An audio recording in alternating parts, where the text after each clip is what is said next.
A 2018 study funded by the Environmental Protection Agency confirms that people of color are exposed to far greater levels of air pollution than white people, a pattern that persists across income levels. I have something to get off my chest. I don't like eating plastic.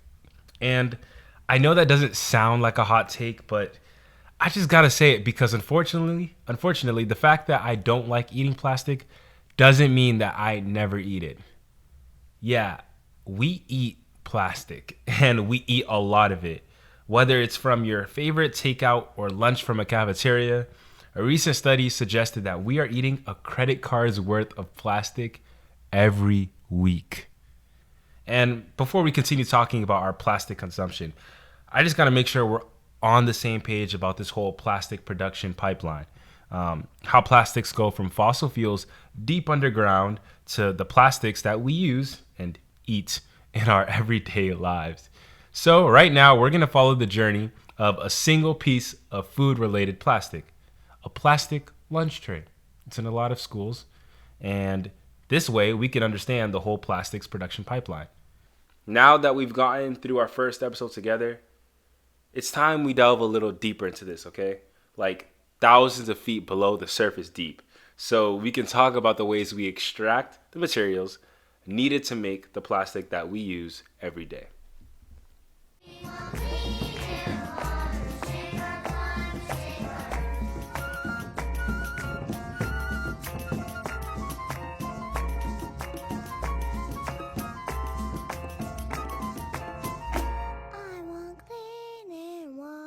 Save our climate, save our earth. Okay, so to make sure we start on the same page, here is a quick recap of episode 1. Petrochemicals are chemicals, products made from fossil fuels. And the building blocks of these plastic products are 3 fossil fuels: coal, oil, or natural gas. And these energy sources we extract from deep down below the Earth's surface. And they're really hard to extract, so we have to do a lot of environmental degradation and pollution in the process. Also, these sources of fossil fuels are hard to find. And that's a problem because we're polluting more and more of our Earth for a resource that we can find even less. All this plastic production is polluting our air, like I was suggesting before, and polluting our water and making our communities sicker. So that's a recap of episode 1. Now, let's keep it moving. So, imagine your favorite food. For me, that's orange chicken with some curry. It's good. Or if you're a parent, I don't know, imagine your kid's favorite meal or something. Now, think about the container that's holding your food. It could be anything. It could be a ceramic plate. I don't know. It could be a plastic plate. It could be on a plastic lunch tray. And how do we make this school lunch tray? How do we make the takeout container that's also made of plastic? Well, okay, this is the general process. We covered extraction very surface level in the first episode, and now we're going to go a little bit deeper. So here's the general process of making plastic. As a pre-med student, I love talking about chemistry. I just got to preface this. So you're going to hear a lot of chemistry related terms, and I recognize that though I love chemistry, not everybody does. So I'll try to simplify it, but just bear with me, okay? Okay. And I'm going to say we a lot. That's important to understand. But I really mean large petrochemical facilities. I don't mean we unless you're actually responsible. I mean, I'm not doing this extraction, and you probably aren't either. So, okay, here we go. First, we extract the fossil fuel from deep underground. Second, we separate out the extracted mix for specific chemical carbons or specific chemical compounds called hydrocarbons. And these hydrocarbons are some of the key ingredients to make plastic, okay? Next, we send the hydrocarbons to a facility called a cracker plant, where the hydrocarbons are heated at crazy high temperatures in a process called cracking so that the chemical bonds are rearranged. When they're rearranged, they make these key chemical structures. ethylene and propylene. These are what many plastic products are based off of. Ethylene and propylene are made into plastic pellets that are then used by plastic manufacturers all over the world to make the plastic products that we use every day, including our beautiful, beloved plastic school lunch tray. So let's pause there because, that's kind of a lot to handle for anyone not from a chemistry background. Questions. Oh, right. How can I forget? Is there any pollution made in the process of extraction? Well, I've been talking about pollution a lot, so yeah. How could I forget? There's a lot. Let's break it down by fossil fuel. Most plastics made in the US are made from one fossil fuel, what the petrochemical industry and most of us might call too natural gas. But I don't like the term natural gas, okay? It's kind of misleading. We should call it something different. I don't know. I've heard fossil gas, and you'll understand why a little bit later. Bear with me. So if our fossil fuel of choice is this natural gas, fossil gas, the next step to making our plastic school lunch tray is extracting this gas using a process called hydraulic fracturing. Fracking is the process of injecting highly pressurized mixes of water and cancer-causing chemicals deep down underground in order to break apart rocks.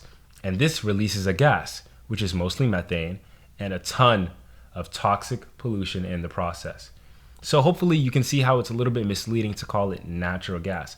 How can you call something natural when you have to use so much invasive technology to degrade in several environments, pollute communities, all in the name of extracting a gas that would otherwise never see the surface of our planet? I think we should call it fossil gas instead of natural gas. So that's for if we're going to use gas as our source for the plastic.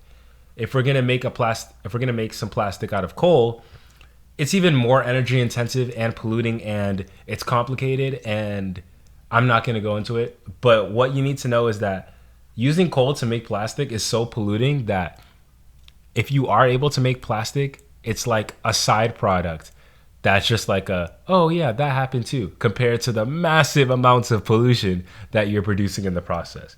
So coal is less often used to make plastic, and in many countries it's really a primary fuel source to make plastics, but it's not the actual thing that we're going to use in terms of rearranging chemical bonds to make plastic, right? Or plastic feedstocks. If it's oil, then we're extracting oil at an oil well. At this oil well, there's a really long drill that goes underground in an attempt to pump out raw, unpressed oil from deep underground, and this is called crude oil. And after crude oil is extracted, it needs to be processed or refined at an oil refinery to separate out the different feedstocks used to make everything from jet engine fuel to plastics. And at the refinery, there's a lot of toxic air pollution. Again, that's produced in the process of separating the mix. Whether it's a cracker plant, a drill, or an oil refinery, the plastic pollution is inevitable in the process. That is the main takeaway from everything I have to say about gas, oil, and coal. This pollution from plastic production makes the worker sicker, poisons families living nearby, and adds to the climate crisis. In fact, plastic production produces some of the largest global greenhouse gas emissions from the industrial sector. Often, petrochemical facilities just release their pollution directly into the air because it's cheaper and it's faster and it's easier than to worry about actually trying to safely get rid of their hazardous waste products.